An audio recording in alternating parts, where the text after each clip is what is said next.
you're facing issues with your iPhone calendar, or if your iPhone calendar is not working, this 5-minute solution will show you how to fix iPhone calendar not working problem.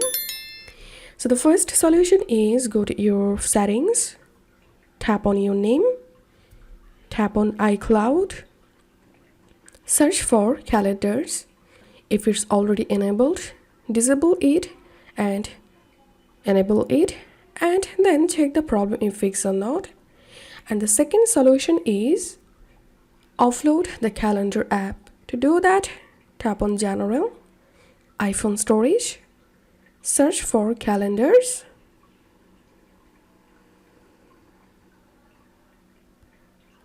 then offload the calendar app and reinstall it, and then check the issue.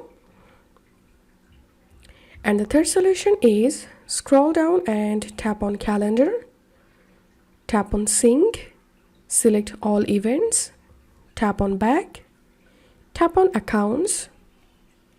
Now select your account. Make sure to enable calendars and then check the issue.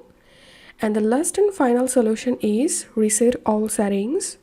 Go to General, scroll down and tap transfer or reset iPhone, reset all settings, and then restart your iPhone, and hope this solution will work. If you find this video helpful, don't forget to subscribe 5-minute solution. See you in the next video.